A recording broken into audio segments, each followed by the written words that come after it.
I'm going to generalize, but I think that we're not good like at compartmentalizing the way men are. No. So when we put our kid to bed and he's like, let's go, I'm like, you understand I just read like Good Night Moon. Exactly. So exactly. There's a build up here, buddy. There's a build up here. Good night, husband. Yeah, exactly. Good night, everybody. Yeah, everybody, good night. Everybody. Exactly.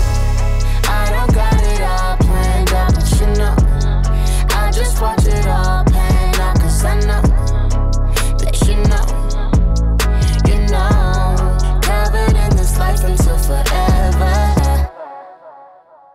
Wow. I mean, this took a long time in the making. It did. It really did. You're busy. You know, we're moms. We're busy. We're busy. Yeah. We're very busy, but I feel like we've been planning this for a very long time. I think we talked at least, almost a year ago. Has it been a year? Has it been that long? I remember I was at the Soul House. I was outside. We were on a Zoom and we talked. We were scheduled like 30 minutes. We ended up talking for like 2 hours. It was, but I feel like that's how it works out it does. lately. You know what I mean? It It's does. like if you can sustain someone on a Zoom for a long period of time and you don't want to get off. Yeah, it's I'm like, crazy. Okay, then it's going to work. It clicks, yeah. I'm like, I don't mind being in the All square. right, here we go. Okay. Falguni Lakhani Adams, welcome to the Cool Mom Code podcast. Did I get it right? You did. That's perfect. Falguni Yeah.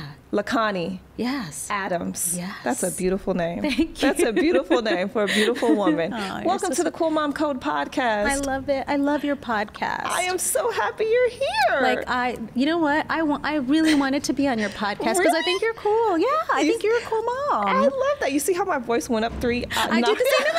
Yes, like, for real. Thank you, for real. Like I kind of got excited. They hate us right now. I know. Well, that's okay though. Sorry, guys. I am so happy for you to be here because I think that you are one of these women that tap into so many parts of who we are now and who we are going to be. And that's what I love. And I think our conversation, even when we talked that a while ago, that's what it was for me. And I was like, wow, that tapped into a part of me of where I see myself, but then also where I see myself going. And I want other women to experience that today. And I think you're the perfect person to be here for that. Thank you for saying that. You're welcome. But you are so many things. You're an executive producer. You are an executive in your career, which is very important to you. And you do it very well. You are a mom. And you are also a wife, and not to mention all the things of just womanhood that you embody. But I think there's something very interesting that you've created. With all of those things on your plate, you've created a platform called Getting Hotter. And it talks all about menopause with women at this phase of our life, right? Yes. But this is interesting because when I talked to you that first time, you were like, Lizzy, you have to be prepared for it sooner than you think. And do you know, I was at a girlfriend's house and I was talking to her and we were just having a conversation and she started saying, girl, have you heard of peri-peri? And I was like, no, what is peri-peri? And she was like, girl, perimenopause, you better get on it. And it triggered me right back to our conversation. Amazing. Amazing. I want this episode to be all the things that we need to know that Getting Hotter talks about, that you dive into, that you're passionate about, and sharing all this information with this community. I really appreciate this. And I'll tell you why. I mean, something you said really just struck a chord for me because when I was on spring break, like I told you, and like it was beautiful. Costa Rica is amazing, but it's so, there was something that didn't feel aspirational about it for me. And I think it was that, I'm going to get sidetracked, but my point is that, well, it was that I felt like it became very, we are taking something away from the community in Costa Rica is how it felt for me. Right. And I like to practice Spanish. I like to, really sort of become, traveling is about getting more worldly to me. That's always been the thing. Like, remember when we were little and we'd play MASH and I'd be like, I want someone to travel the world. Like, that's how I used to be. And but the word aspirational is what kept coming up for me. And what you just described actually felt that. It was like that, what does it mean to get older? Like feeling that there's something aspirational and not just like, oh, I'm going to have like a backache and like all of these other things are going to happen to me, but that there's like more out there in life. Right. And anyway, you just made me feel like sound like that. Yeah, I mean, because that's the thing. I'm not going to lie. When we start, listen, I'm 42. And girl. look, you look good, girl. I'm like, whatever you drinking over there, you better like concoct it, put it in a bottle, and send it to me, please. I think it's the sun. Yeah. I don't know. Like what? Okay, let's talk about that. What are your tips? Because you are amazing. I mean, your skin is so beautiful. You look very youthful. But what are your tips? You know what? Okay, I really do believe that like I bring my turmeric drops with me. Like when we were in Costa Rica, I had like my turmeric drops that has like the pepper in it, that has the ginger in it. And my daughter's like, I'm not feeling well. I'm like, let's put it in your, in your water. Yeah. I mean, I do all the things that I know we see out there, but part of it really is to me about how you feel on the inside. And I know like when we were younger, like my mom would say, beauty comes from the inside out. And I'd be like, yeah, eye roll. Can you buy me that makeup? Can you buy me that stuff? Right. But I do believe that like there's something to this idea of a blue zone where it's like you build community and you have tea with your friends and you like really treat your body as your temple and like what you put into your body. And all of those things matter, hydrating and also genetics. Yeah. Look, at the end of the day, it's genetics. We're brown, brown don't frown, Black don't crack. Right? Black don't crack, brown don't frown. What is That's it? Right. Yellow don't, there's mellow? Yeah, mellow. Is that it? No. But stop saying it. Boy, you're going to have us messed up over here. Don't even. But yeah, there is that, right? Like, I think there is, but there's something to like what you just said. Mental health and also how you feel about yourself and the world. There is this idea of, right, like the cup half full, the cup half empty. Absolutely. I think the cup half full mentality and feeling good within yourself, I think it does penetrate to the outside. Well, it's like, I look at it as like a yawn, how they say it's contagious, but it's like positivity. I know what people are like, what is positivity? And I'm not saying, look, I'm not positive all the time. I am absolutely like, I'm grumpy and cranky, but I think I own it, right? Yeah. Like yesterday, my child was like, Mom, what's the matter? I'm like, I'm grumpy. You guys were up. Like you guys woke up early. I'm on vacation. I'm supposed to be able to sleep in. I was like, I'll be fine, but that's what's up, you know? And I think it's about owning your stuff. Like as we get older, like we're able to draw those boundaries that we want to draw. We're able to like be friends with we're able to say, hey, we were on a Zoom for 30 minutes, it became 2 hours, and pretty sure we're going to be best friends. That's right. And like we're able to say it and not feel like, oh my God, is she going to feel weird? That's right.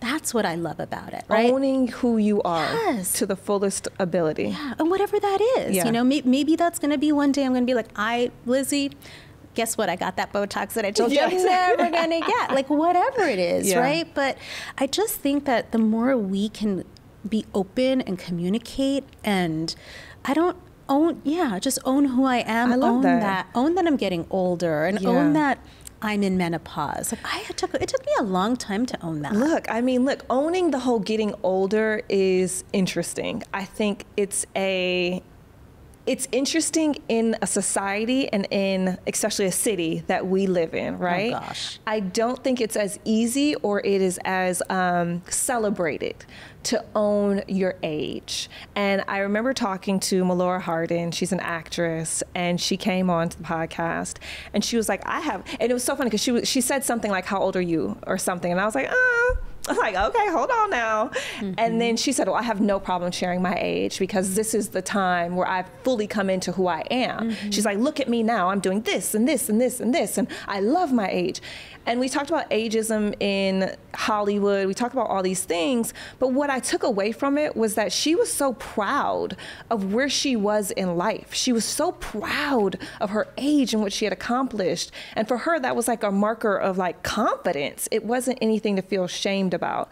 But right. I don't think that's always celebrated. I don't think it is at all. But you know what I have noticed is that because of honestly like podcasts like yours or these platforms where we're actually giving permission to one another to say, hey, guess what? You're 50, Falguni. That's why you're able to have this whole like list of things. Like even when I hear someone say, oh, you do this. And I was like, you're right. I do those things, don't I? Because guess what? On a day-to-day basis as moms, like sometimes I do want to tell my single friends when they're like, oh my God, you're up so early. It's 9:30 or whatever they say to me. And I'm like, up so early. Guess what? Been up since 7, emailed the school, whatever it is.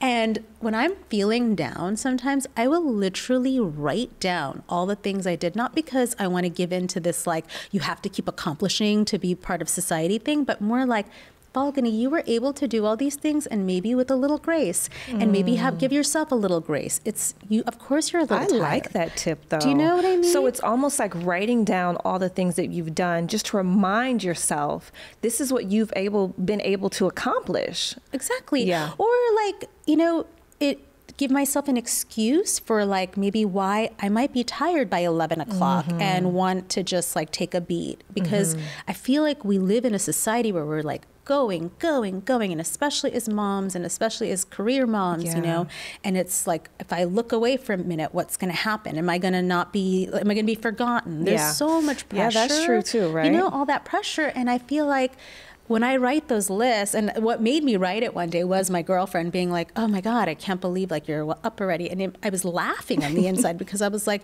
you don't even know. I helped a girlfriend, a friend call me, then my mom called me, and then this person, we're able to multitask. 50 things you've gotten done before it's even exactly 9 before I a.m. even like finish my cup of coffee, right? That's always sitting around, following me around. And I do believe, and I say this a lot, and I say this about dads too, by the way. Like someone said to me, well, you're on the West Coast and we're on the East Coast, and the person we're looking for, we need them to be on the East Coast. And I was like, I promise you, if you hire a mom or a dad, they keep East Coast hours all the time. Yeah. They're very efficient because they have no choice. We don't have a choice. We have to be efficient. It's absolutely right. We have to do all of it. I say this all the time. If I knew how to multitask in my 20s like I know now, I would have been a beast.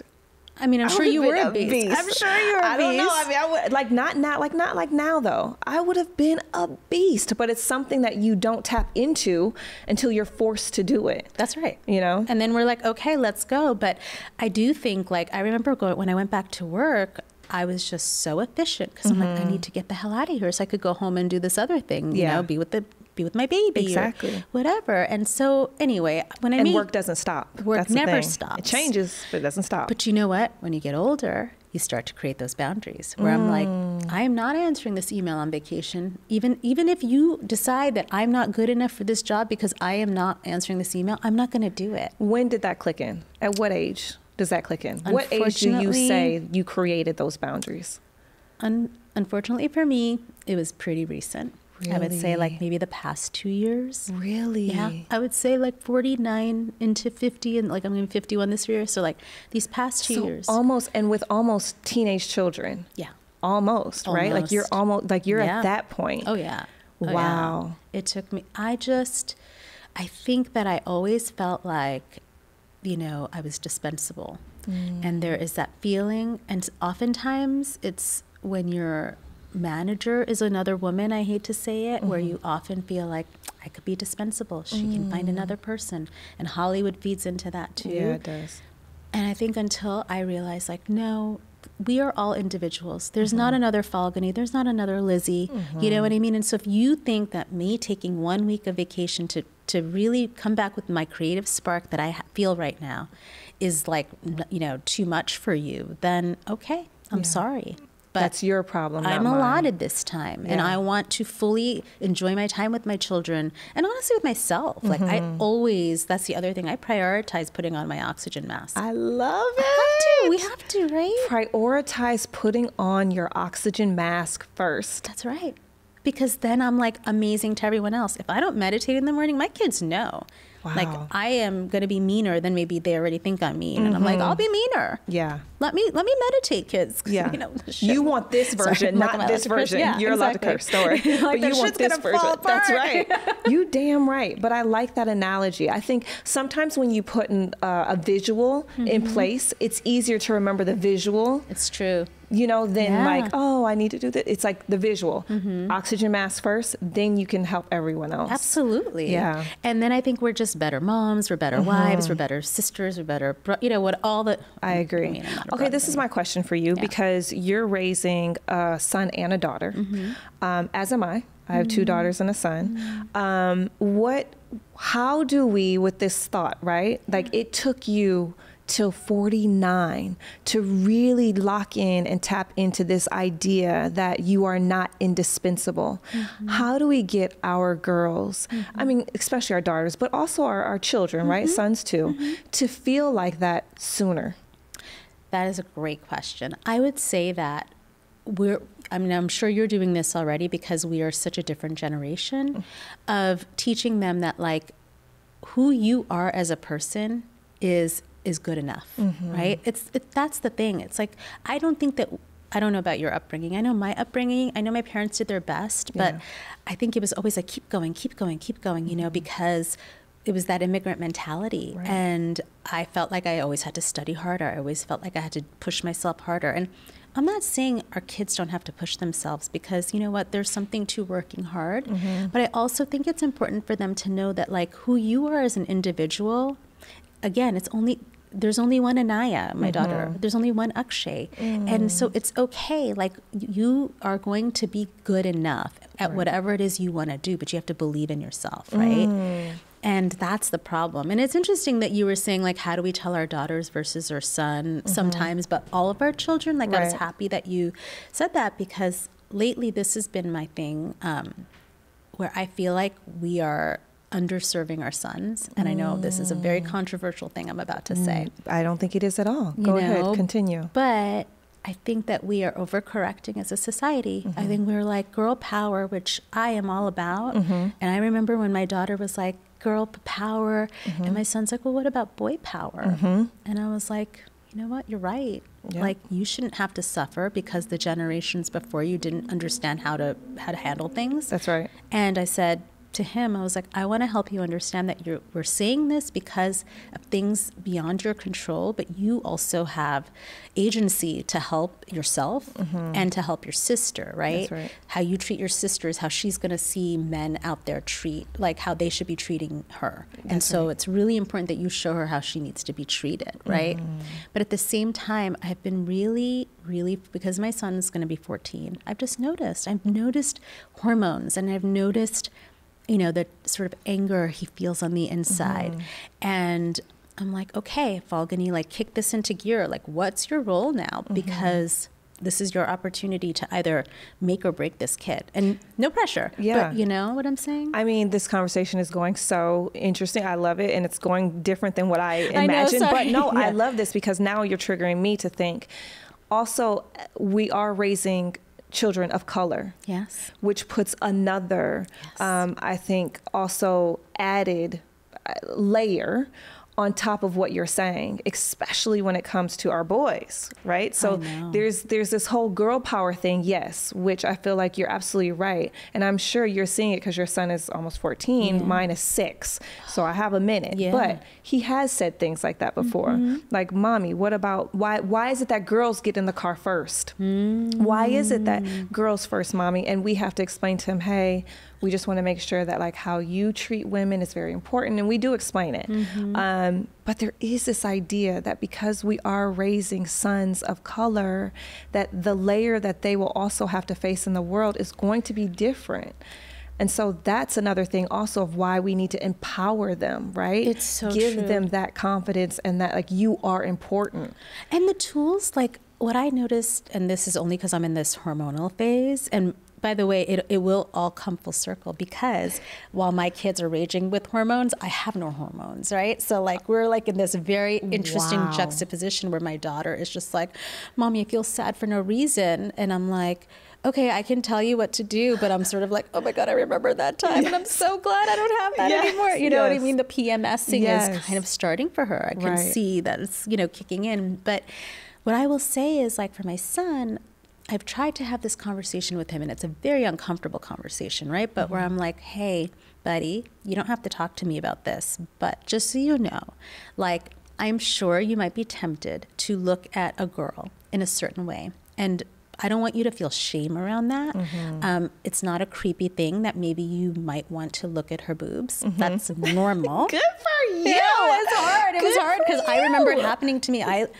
Listen, I developed at like 10 and a half. Wow. And so I just remember boys were like that height. And I was like, oh, you know, I was so creeped out, right? And so I was like, it's your hormones that are making you do this. Right. But what I want you to be aware of, and again, and he's like, ew, mom, stop, you know. And I was like, that's fine. I know you're creeped out by me, actually, probably more than anything. But here's the bottom line, buddy. you have to think about how it makes that person feel. I was like, because the way she's probably feeling is something you're not even realizing, is that it makes her feel uncomfortable. And so then people label it as creepy. You're not creepy. That's normal. Right. But it's maybe like understand that what your actions are doing is making someone feel uncomfortable, and then that's leading them to then label you in a certain way, perhaps. Leading with empathy. Correct. I like that. Correct. Leading with empathy. Exactly. And like understanding that you shouldn't feel shame. Yeah. I think that's the thing. We put a lot of shame on our boys, and then the shame turns into anger. That's right. And that's where it's at now, where it's always like, Mom, why are you making me feel bad? Oh, you would make me feel guilty. Right. And then they start to look inward, right? Yes. Yeah, exactly. And they get angry. They get angry. And I'm realizing this was a soft boy. Like at 6, he was soft. And I'm like, why is he mad at me all the time? You know, he's just always angry. Yeah. And I think it's hormones, you know, and I want to have a better grasp of that because I never had to. But I think that that's where, as a society, we're putting our boys in these buckets now. And do you feel like open communication is the key? That, I think in any relationship, right? But even if it makes him feel uncomfortable or it makes me feel, I don't want to talk about this. Believe me. I'm like, you know, the teenage girl in me, it starts to trigger everything. Like, I'm like, oh my God, where am I? You know, I feel dizzy when I'm done. I'm like, what just happened? You know what I mean? But then I'm like, this is good. Small steps, because he does talk to me now if he likes a girl, right? And I go to bed and I'm like, okay, tomorrow morning I'm going to remember to say, thank you for feeling like you can tell me this, because I don't know how long it's going to last. That's right. You know what I mean? I know, but I think that's the key. I think if anything I'm taking away from what you're saying, because I'm learning from you. I don't know. Look, like everyone else here, I am learning from you. It is communication, being open, even in conversations that feel uncomfortable for you. 1000%. It's for you, right? Taking your uncomfortability out of it and having those conversations, because for them, it's opening up a line of communication. It's now knowing next time I can come to her to say something, even if it's weird, she won't think I'm weird. Correct.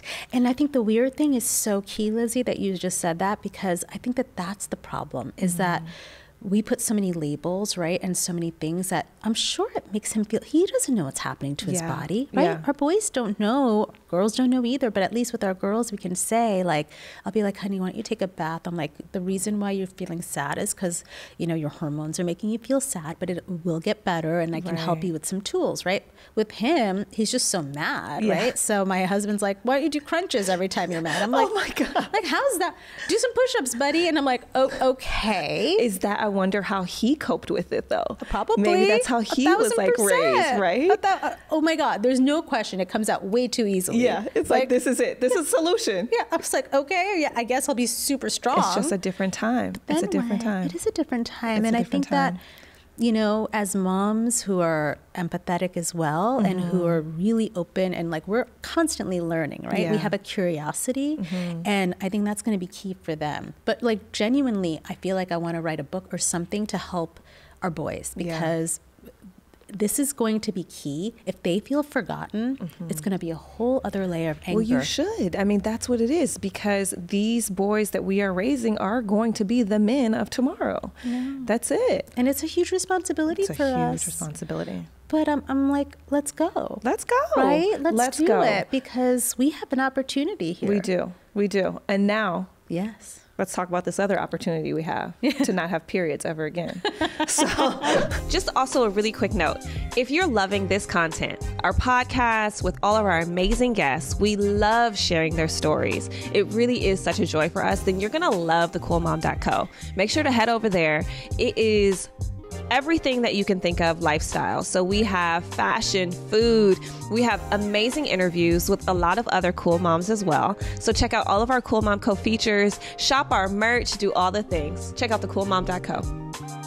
So, do you like that transition? That was amazing. That was good, right? Bravo. There we go. Yeah. 2 snaps for that one. I'm just curious, what are we looking for? What is peri-peri? Why do people say it? Like, and is it something that like we should be excited about, or should we be totally nervous and scared of what this next chapter is? And is it crazy if we start experiencing it early in our 40s or even in our 30s? First of all, it's not crazy at all. Yeah. I mean, I hit menopause at 45. Wow. I was early, but what's interesting... Full on menopause at 45. Full on menopause. I finished having my period for a year. What? That's menopause, yeah. What's interesting, though, at the time, right? So you're talking almost 6 years ago. I remember going to my OB and saying, my gynecologist, and saying, hey, I'm super depressed. I was in Hawaii. I remember on vacation. I was like crying. And as my beautiful family's swimming in the ocean, I was like, I just can't enjoy this. Like, I didn't know what was wrong. Right. And so I called her, and luckily I had a very good relationship with her. And I was like, life is really good. What is wrong with me? And you know what's scary? And she won't remember this, but I do. I remember at the time she was like, well, do you want to go on like antidepressants or something? Wow. Because that was the norm. They didn't know what to do. No. They so did. The first thing they think is she must be depressed. Yeah.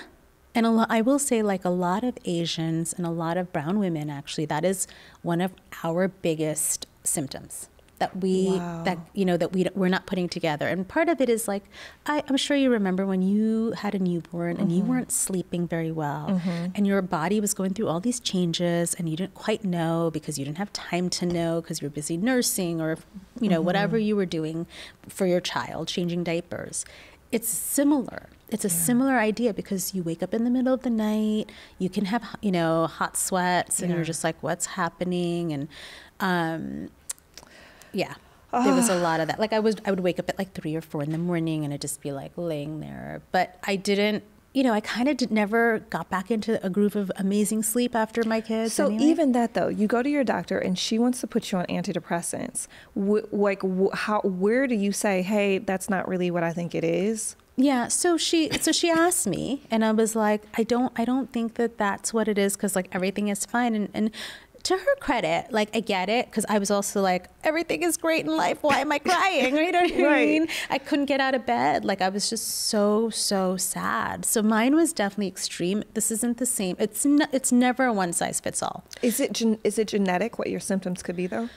I don't think your symptoms are genetic. They do say, though, that, like my mom actually did hit menopause early. I didn't think that would happen to me because I had kids later in life. Interesting. But she also had menopause. Does that play a role when you have children? So they say if you have children later in life, sometimes it can prolong, the process. Okay. Like, obviously did not work for me. I was like, I don't know. I don't think there's enough information. You know, like so everything I'm sharing with you is like stuff I was reading and stuff my doctor was saying. And I think from 6 years ago to now, there's so much more information. Yeah. So that's the good news. There's so many different, you know, brands. And I mean, none of this was out there. I feel like it's kind of like, you know how for a long time, and especially when I was having kids, no one talked to you or wanted to talk to you about like the labor process. No one wanted to tell you that you can tear from hole to hole. No one wanted to tell you that you can have like 2nd, 3rd degree, whatever it is, like tears. No one wanted to tell you like all the disgusting things and the nasty parts of it. Not a lot of people were even talking about the Black maternal health crisis at that time, you know, with my firstborn. So it was just like, nobody was talking about all like the wildness around it. Why do I feel like it's the same with menopause? Like no one really wants to talk about it. Well, I'll tell you why. And this is how Getting Hotter actually came about. Exactly. I'm going to tell you how and why. Tell me. Because I was a victim of it my own self, in the sense that like, I remember I would go to cryotherapy a lot because I was really hot all the time, honestly. Like, so I was like, I just need something. And I had read that cryotherapy boosts your testosterone level. So I was like, okay, let's go. So I was going, because I was, you know, I was gaining weight in weird areas. And I was like, what's going on with me? And so I was in the machine, and the guy was like, oh my God, like this young guy, he was super cute. And he was like, oh my God, you're doing so great. Like, I'm surprised you're not freezing. I was like, oh God, dude, I am in menopause. It doesn't matter. And he's like, what? You're just too hot to be going through menopause. And I was like, what does that mean? Wow. And I realized that like, he said that, but I was actually feeling that like on the inside, meaning like, I didn't even want to share that with him. I didn't really want to share it with anybody, but the truth is that I never shared when I went through postpartum depression. I didn't share when I had a miscarriage. And like, why aren't we? We, like, as women, share all kinds of other stuff. Like, let me give you resources for the best schools. And oh my God, my husband is driving me crazy. Let's talk about that. We can talk about everything. Yeah. But we can't talk about like things that actually could help one another. And also things that a lot of women experience. Yes. like a lot of women experience. That's the interesting part for me, Yeah. right? But there is this idea that menopause happens when you're old. Yeah.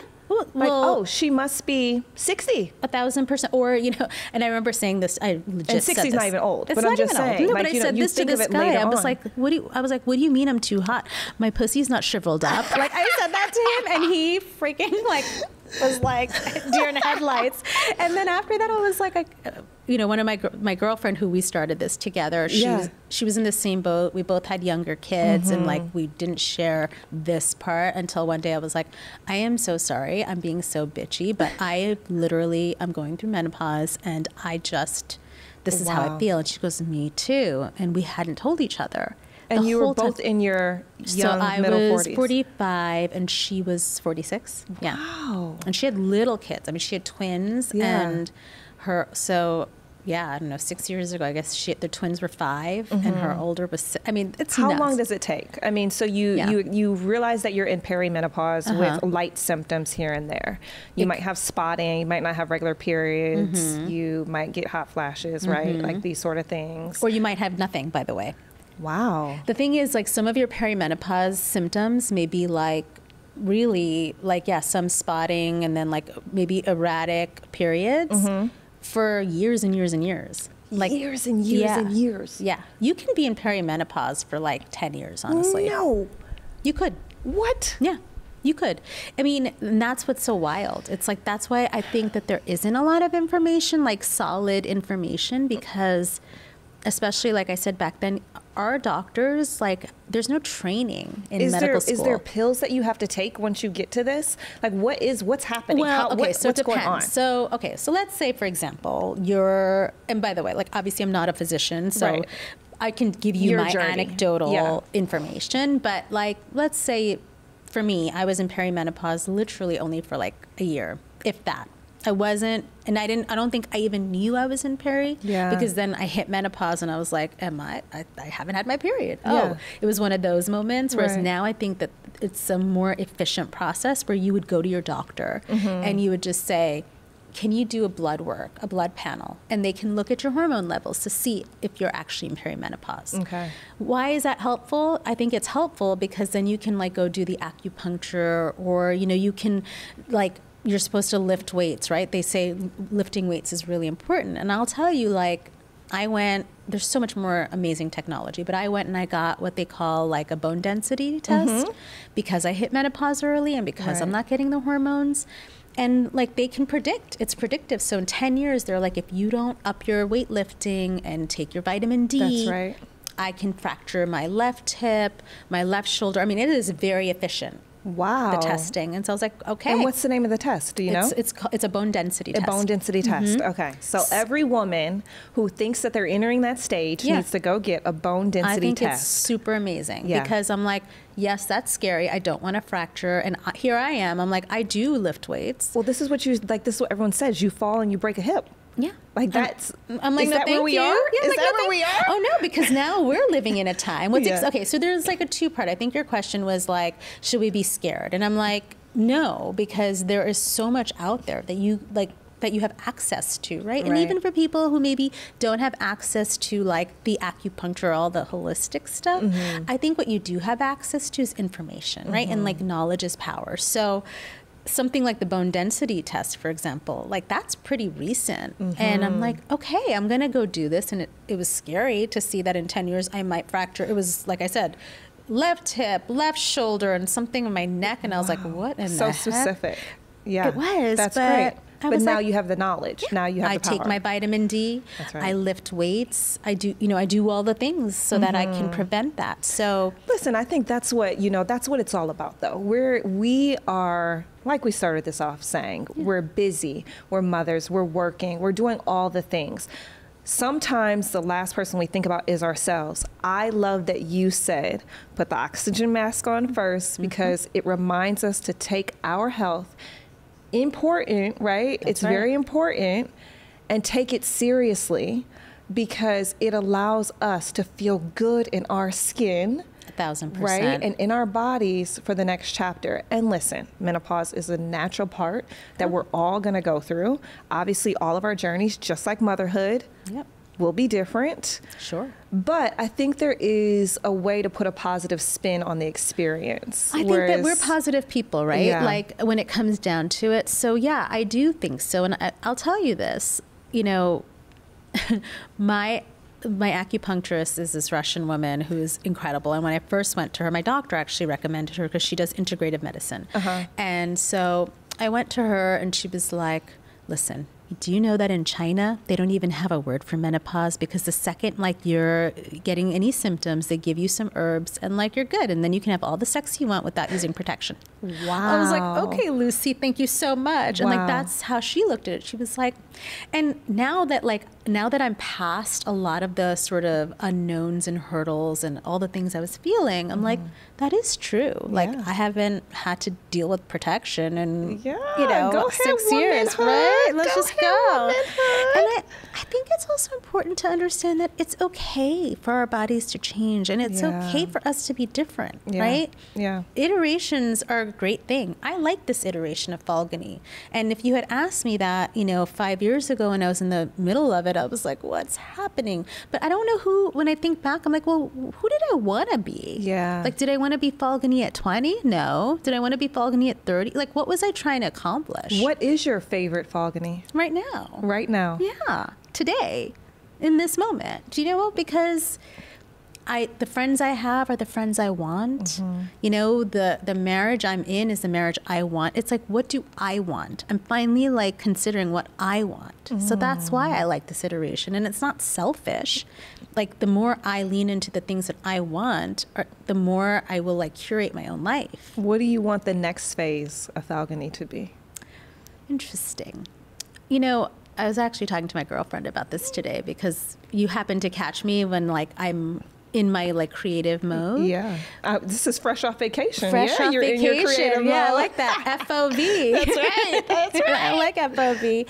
I would say that I want to use whatever knowledge I have, or like whatever I've learned and how far I've come in my life, and now put it to service. Because I don't think that, for me anyway, personally, I don't really find it enjoyable to sort of, I like a bougie life as much as the next person. That's literally the quote I said to my friend. I was like, don't get me wrong, girl. I love a bougie life. Yeah. But I want to put it into service. Yeah. And, you know, whether it's, and I do a lot of it. I do mentor young women. I do, you know, I'm on the board of some organizations like the Boys and Girls Club, and it really matters to me. But a step further, and I was talking to a young girl, and this is going to bring us full circle, but I was talking to this young girl who was similarly like, oh my God, I think my friends and I are talking about it now, and we're like having these symptoms around menopause and perimenopause, and she was a little panicked. And honestly, young girl, what do you mean by young girl? She's like 35, okay, you know? Yeah. Young for this stage generally. And I told her, I said, you know, you helped me revive my interest again. And what I mean is that I'd kind of, my friend Kruti and I, when we started getting hotter, it was to create a community space, because nobody was talking about it. And we wanted people to talk, to feel open, and like, it was going to be like a girlfriend's guide, you know? I'm not a doctor, but I talk to a lot of doctors. That's right. She's not a doctor. Her mom's an OB, you know? And even her mom didn't have all the tools to give her, right? But people didn't want to, like, it was like they didn't want to join the community, but they would on the side message me, you know what I mean? They'd be like, oh, I heard your podcast where you said that you were depressed. I've been depressed too. And you know how it is. For that one person that tells you that, you're like, oh, okay, all right, I'll keep doing it. Otherwise, it just it felt like a wall. I mean, I just want to put this in perspective. Yeah. I really do. 35 is almost the age of Taylor Swift. Dang. Let's just put it in perspective. I love that perspective. Right? Like at 35, you're talking to a 35-year-old woman who is privately having a conversation with you about perhaps her pre-menopause symptoms. And that's almost the age of Taylor Swift. You're right. And that's probably why it's even scarier, right? Because the role models that are out there, right, they're not necessarily talking about this stuff. And when they do, like, I think secretly a bunch of people start to be like, oh, you're not as like cool as I thought. Right. Which that sucks, doesn't it? That right? sucks. Like, but you think about it, the only people who I've ever, I think, even heard speak on it would be like Oprah. I know. It's true. Like, yeah, that's it. Right. Maybe Oprah might have talked about a hot flash, or Gayle King may have talked about a hot flash. I think Halle Berry is starting to, you know, she has a whole, but still, But I'm just meaning like who I remember. You're right. Like, no, I that's don't really recall any other moments of time or anyone celebrity driven who has talked about it. The only time I remember was the movie Sex and the City, when Samantha is like desperately trying to find yams to put on her body. But Samantha was always the older one of the group. That's right. You know, this is interesting. So once again, back at that phase, I love Getting Hotter for this reason, because if it's something that came up in topic with me over my girlfriend's house randomly, then this is something that that women of this time need to hear, need to talk about, which is why I was so passionate about having you on, because I was like, hold up. This is something that people are talking about behind closed doors that needs to be discussed in an open platform. I'm with you. And I feel like that's what Getting Hotter is. It is. And that's what we were trying to, we wanted a community space. But what evolved from my conversation with this 35-year-old woman was, I said, because she was like, look, do you think that I could call you from time to time and like ask you questions as I continue on the journey? And I said, you know something? Yes, of course you can. And maybe we need to, I was like, maybe you've helped me understand how we need to pivot this a little bit, where it's like, maybe I'm not a girlfriend, but maybe I'm just an older sister, and I have to be okay with that. I love because that idea to me of even the word older, right, for a long time was my own stigma, where I was like, well, I don't want to be the face of this, and I don't, you know, but it's like, hey, well, isn't that, we call each other sis all the time, hey sis, hey, why not? Why not? Why don't I just be the older sister where it's like, yeah, I've been there, happy to help you. All I envision is a worldwide group chat.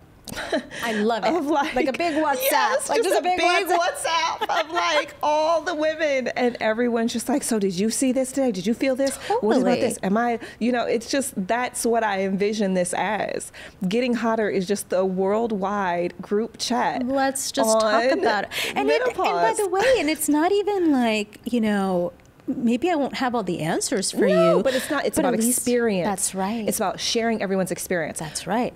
Sometimes the answers don't come from doctors. I agree. All the answers that I got as a new mother came from friends, family, you know, sister-in-law who had done the research just before, because she just had a baby 6 months before me. It came from the communities, right? That's right. It's experiences over anything. Even our mothers, right? It would come from like what they had learned, passed down. That's right. It didn't come from doctors per se. And so this feels very similar in that it's a community that needs to be created, or that you're creating, right? Based on commonality and experiences on what we can share that may be similar and may not be.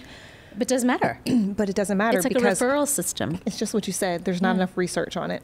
There isn't. And you know what else? I think you're right, Lizzy, that, you know, we have communities for around moms, right? We have this new mommy group, or Peachtree, or Peachhead, or whatever. Remember, like, oh, I need a nanny, I can go here. Oh, I need a new passy, where, you know. That's right. We have so many communities around all of this, but we absolutely do not have communities around the things that, like, every single woman, whether you're single, you're divorced, you're, you know, mother, whether you're not, you're gay, it doesn't matter. You're still going to hit menopause. Doesn't matter. If you have a vagina and a uterus, you're going to hit it at some point. Yeah. That's right. So why not, like, be as, like, active in that space when you're starting to see the symptoms? I'm not saying, like, you know, my 11-year-old needs to start thinking about it. No, 11-year-old. It's so funny. I asked my assistant earlier today, I was like, so what are your questions on menopause? She was like, what?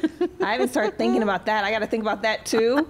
But it's just, you know, I think it's interesting, especially when you put it in perspective, like the Taylor Swift, right? Yeah. When you put that into perspective on age, then it does, you start to ask questions. You start to think, okay, wait a minute, this is the next chapter. Regardless, this is the next chapter. So how do you want that chapter to look, exactly. Right? Do you want the chapter to be, and, you know, you were asking me about pills, and, like, the answer is I never went on hormones. Yeah. For me personally. Right. I didn't feel like there was enough research, and I shouldn't say I never went. So what happened was I didn't go for 5 years. And I had this one moment where I had been like feeling so low and like none of my natural stuff was working, or that all the exercise, like nothing I was doing was working. And I remember seeing a girlfriend of mine, we had met for lunch. And what's interesting is that I would always make plans with this girlfriend. She lives in Studio City. And I just felt like there was something, she felt sad to me every time. So every time I'd be coming out to the valley, I'd be like, hey girl, you want to get together? And she'd always be like hemming and hawing and like, excuses, but we would get together. Right. And I could always tell she wasn't. She was chill, but she wasn't really feeling like herself. And so finally this last time we got together, like she saw me from her, she's like, oh, look at you. And she was just herself again, like the person I remember meeting. And she's like, so I have to tell you something. She's like, I hit menopause. And I went to my doctor and I was like, just put me on the patch. Just put me on the patch. And she goes, Falguni, I felt like that person from 5 years ago. I have not been myself for 5 years and I didn't even know it. Wow. And that was so inspiring for me. And I was like, I think I'm going to try it because I haven't, and I don't want to be like bedridden like this. Yeah. I want to be around for my kids. Like these are cool years and I want to be there. I want to feel good. So I did it and it did help. It actually really did help. Really? It did. And I was on it for about 2 months, and then we went away, and it's a long story, but I couldn't get enough for our long vacation. And then when I came back, I was still feeling fine. So I was like, okay, I'm good. I don't want to be maybe on just it. a boost. I just needed something to like get me back to some sort of semblance of. But what was good about that is that I'd been so scared to get on the patch because of all the cancer stuff. There was all the, all the inconclusive crap that's out there. Data, yeah. And I was like, it's okay. Like, it was okay. Community. Yeah. Her telling me Your that. community. It's true. Your online worldwide group chat. Yeah, no, it's true. In person. But it really helped. And, Right. I called her and I was like, girl, I'm so glad you shared that with me. She goes, are you kidding me? She's like, every time we would get together, you would be talking, because I would always talk to her about my journal. I'm like, and today I'm like, did I want to have sex? I don't know, Does it decrease during menopause? Your libido is definitely impacted. Yes. Okay. Your libido is definitely impacted. But then you do get to this interesting place. Like, I feel like when I was in peri, I felt like I wanted to have more sex than like once I hit menopause. And then once I like sorted myself out, I was like back in it. But listen, as we get older, I just think that's natural. I think, yeah. I mean, everything changes after you have children, too. But what I did learn is recently, it's a recent discovery, which I'm super interested in it. And I'm going to like figure it out. Go. Breaking news. Is that your gut health is connected to your libido. Wow. I know. I had no idea. So the studies have found that like if you like really look at your gut health and improve your gut health and like do your probiotics and your prebiotics, it actually helps increase your libido. Wow. And helps erectile dysfunction. That's an interesting tip. I know. So I was like, okay. Look at that. Let me try that. That's going to be a soundbite, because that's, right? That's a clip everyone I was should really know. fascinated by that. That's fascinating. Well, listen, I mean, it's this whole idea. Our bodies work in unison. They're not individual parts of us. They are all connected. Mind, body, gut, all of it. It's all interchangeable. all But now I get interchangeable. it more because, there are all these fads. It's like, it's my leaky gut. I'm like, just the visual alone of what that might mean. I'm like, don't talk to me about that. Please, how is that going to make me want to have more sex when we start talking about leaky gut? But gut health is also important for a lot of different diseases and cancers and all sort of things. Everything. So I'm super like fascinated and like all in. I'm all in I'm too. like balls in gut health. For real. You know what I mean? Let's jump on the gut health bandwagon. Let's go. For life. We'll give each other tips. I'm like, I tried this today. Yeah, for real. Text me, girl. I'm Text going me, girl. to, because when I saw that, that's amazing. because libido is a hard one to. That's a hard one, especially even after, look, even after labor and after having children. Of course. Postnatal, it's just, that's a hard one. Libido is as we get older. Well, I also think that women, I'm going to generalize, but I think that we're not good like at compartmentalizing the way men are. No. So when we put our kid to bed and he's like, let's go, I'm like, you understand I just read like Goodnight Moon. Exactly. So exactly. There's a build up here, buddy. There's a build up here. Good night, husband. Yeah, exactly. Good night, everybody. Yeah, everybody, good night. Exactly. Good night. So like that's something that I've had to like, okay, I know that like sex begets sex, you know, just as like sleep begets sleep, all of it. So I'm Right. like, okay, I'm just going to take one for the team because then maybe tomorrow I'll be interested more. And it does work. It totally works. Nice. It does, because you just start to feel, I've never heard that though. Sex begets sex. I do believe that to be true, actually, because it's sort of like the dreading it. You're tired. You're in bed. Like, I don't want. I'm so tired. But then when you're in it, you're like, oh, this is actually all right. Yeah. It's not too bad, you know. And then the next day, you're like, okay, why not? It wasn't so bad. fun. Yeah. I kind of like that. It burn some calories. No, that makes sense. I guess that makes sense. Yeah. You know? I never thought about it that way, but that makes total sense it's when because we're tired, right? Yeah, it's like, always. why would I think? I mean, it's like a yawn definitely begets a yawn. Real? I'm good with that. That part right there. That part. All right, so I want to play a little game with you. Okay.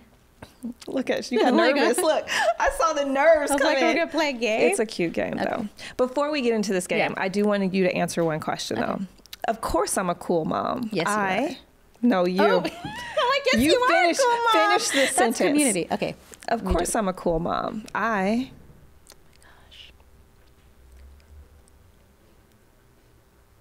First thought. Really? First thought? First thought. I can talk to my teenage son about sex. Of course you are. Yes, girl. Give me a high five on that one. Yes. That's a good one. Thank you. Okay. Let's play a little bit of this and that. And then I want to do something else really quick. Let's see here. This or that. All right. Home cooked meal versus takeout. Home cooked meal. Date night versus cozy night in. Cozy night in. Yoga versus meditation. Ooh. Oh, That's a good one. I think I know what you're going to choose, though. Yoga. Really? Oh my God. I thought you were going to choose meditation for sure. Okay. Documentaries versus reality TV. Documentaries. Same. I mean, sorry, is that boring? No, that's because that's what I do. That's what you do. Yeah. That's your specialty. Even though you do a little bit of reality too. No? Really? No. Never? Not really. I mean, I do have a show called Dark Side of Reality TV that's coming out. Baby, okay. Yeah. Digital detox or social media enthusiast? Time away from social or time with social? Time with social. It's just where we are, huh? It's where we are. I get info, though. I like parenting. Info. Parenting style. Are you strict or are you more lenient? I'm strict. Are you? I know I am. Is strict. hubby the more kind of easygoing one? We're both, you know what? We both have like Gemini personalities around this. I swear to God. It's like sometimes he's strict, sometimes I'm strict. Then we're lenient about weird things. I'm sure my kids get a lot of mixed messaging from us. Mine do too, though. But I'm okay with it. But you play off of each other. That's we good. do. That's good. Yeah. That's good. That's important. Scheduled routines or flexible schedules? Flexible schedules. Me too. We have to be. Yeah, I'm pretty sure flexible. Did you used to be scheduled, though? I used to be scheduled. Not really. I'm only scheduled when someone else forces me to be scheduled, which I do operate well within schedules. Same. But I personally love flexibility. Well, I think I agree with you, and I'm flexible with other people. But by the way, you know what I noticed? That when we're flexible with the scheduled people, and then when we need them to be a little flexible, they can't sort it out, and they get like very mad. Yeah. And then I get mad. Anxiety. Yeah, then I get mad because I'm like, do you know how many times I've been flexible? Do you know That's how so many true. times you've been late? Actually, Yes, a lot. that's so true. You know, Yeah. so I'm trying to learn to actually communicate like effectively, like, hey, happy to do this, you know, even though I may have, because I hold it in, like I don't want to share all the other stuff. You know what this is, though? Recovering people pleasing? No, this is you now creating your boundaries. Yeah, trying. This is you now creating Trying. your boundaries. All right, reflecting on the past or planning for the future? I'm going to say both to that because I think you have to reflect on your past and reflect on things in order to move forward into the future. I love that answer. You know what That's I mean? Beyond perfect. I would have said the exact same thing. I feel like we're like kindred I think spirits. we are. Though. I think we are, and that's amazing. Because I mean, what someone was telling me that like the problem with our generation is that we do a lot of reflection, but then we don't do a lot of repair. And so I've been really, really interested in that because that actually rung true for me. Reflection, but not a lot of repair. That's absolutely, I mean, listen, I think that's an important part of as we get older, right? Making sure that we mend, what do they say? Your child selves? Yes, your teenage girl or your teenage self. Exactly. That's a big one right now, by the way. Mend those as you get older. And also so we don't put those on our kids. Correct. We don't project project, but it's those also childhood like, traumas. like, you know, when you're like, I was reflecting on my relationship with my mom, for example, and how like there's something she had done that like really bothered me. And the repair part is like, I have to talk to her and say, hey, like, I know, like, when you did this, it made me feel this way. And that's the uncomfortable. That's why we don't repair. Yeah. Because we're like, I mean, so many of us are, like I said, recovering people pleasers. So we're like, okay, it's fine. It's like, so I true. reflected, so I'm okay. But actually, we're not okay. That's so interesting you say that, because I did this Reiki session one time, and this woman had me basically talk about like me as a child.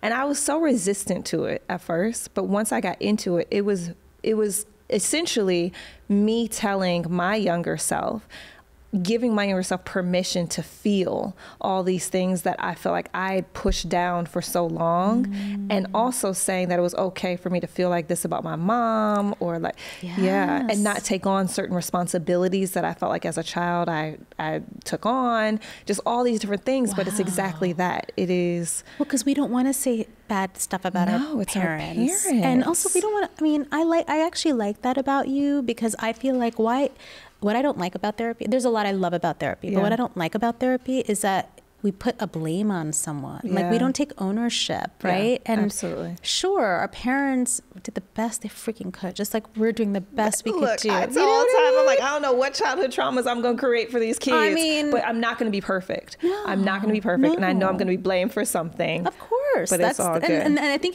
if we go into it knowing that, like someone was asking me on our vacation, we were with another family, and the dad was like, are you like what kind of parent are you? I'm like, I'm the kind of parent who doesn't really focus on whether I'm a good parent. That's right.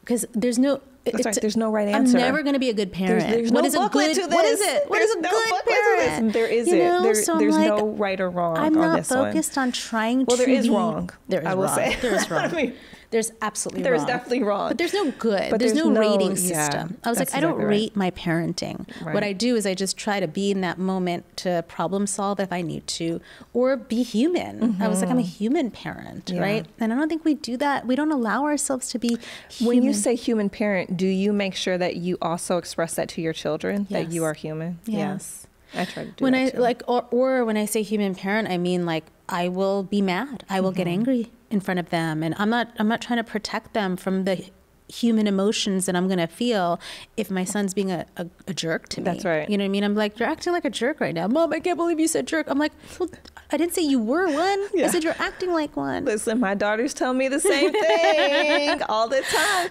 Mom, I can't believe you said that to me. I'm like, well, what do you want me to say? What do you want me to say? Because this is how I feel.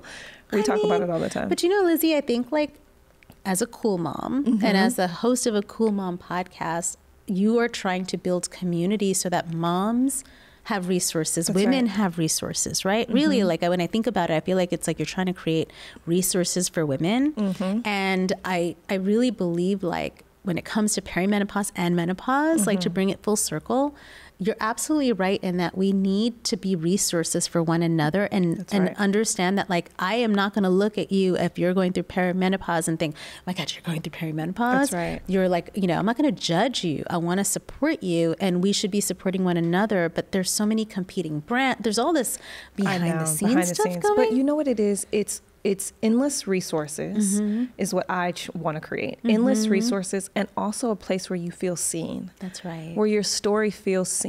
Like you're not the only one that's going through whatever it is, or has experienced this, or lived this, or wants this in life. That's right. You're not the only one. And there's no shame, right? There's no shame. There's It's no okay. shame. And just feel seen. And that even though you're a mother, you can do so many things. It does not limit you. It expands, you know, what you do. And you can, by the way, like with menopause and perimenopause and some of the symptoms that are going to make you feel like crap for some people, like you gain, like I said, you gain weight in certain areas or whatever it is for you individually. I think that the hope is you're always going to come on the other side of it. It's not for a very long period of time. Listen, just like labor, childbirth, all the things. That's right. There's an end. You come full circle. Like there is the end. Like there is another side of it. Like you said, you just have to have a positive outlook. And you get to have a community, getting hotter community. Getting hotter community. Look, let me call. Look, when it happens, you know who I'm texting first. You better. I'll be mad at you. I'll be like, girl, so I'll just be checking in. What's going on? I think today is day one. What's happening today over is there? Day one.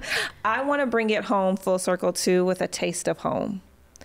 You are one of those people that I think really values home, really values where you come from, really values all that. So if you could choose one dish that felt like home, or one, kitchen tradition or something that felt like home, can you explain to us what that would be? So I'm going to pick like a tradition probably over a dish, because I always have my dish to them. Do you have your dish for the moon? Like if you were on the moon and you can only have one dish every single day, what would that be? No, I don't have that dish. Okay, I want you to think about that one. Okay. I'm going to ask you that. Okay. Yeah, but I think I have this, like, they call it golden milk, but really I grew up on, I love it. We call it harder varudud, and it's basically turmeric, milk, a pinch of pepper, and a little bit of honey. And like, I love that, warm my or husband, cold? Warm, for sure. I love that even though my husband's not Indian, the second my kid has a sniffle, he's like, "Are you going to make it?" And he says it he's like, "Are you make harder varudud?" And I'm like, "What?" And he knows, like, that's like my, he loves all the little Indian secrets. This is my biggest question though. Yeah. Where do you get your turmeric from? My mom got it from me from India. Okay. I do, and I'll give you some the next time I see. I have a really big jar. Because that's the key. It's true. You can't necessarily go to the grocery store and get turmeric and think it's going to do the same thing. You need like authentic. You can go to the Indian stores. You can go to Indian store. You can go to the Indian stores and get it. But I tell you, it works like clockwork, and that's why he keeps bringing it up, because when we were dating, I would make it for him. It's like, you're going to share your recipe with us. I will. And we're going to share it on the Cool Mom Co. the website. Listen. Thank you so much for coming on. Thank you for being so honest and open about this phase of your life. And honey, if anyone would not walk away inspired by you and your boundaries now, and the woman that you have become, and now this phase of life that you are shining in, my gosh. Thank you, Mama. That's what I take away from this. Well, I think it's women like you too. You know that. Listen, we're all trying to shine our light, but thank you for shining yours today. Thank you. Thanks for having me.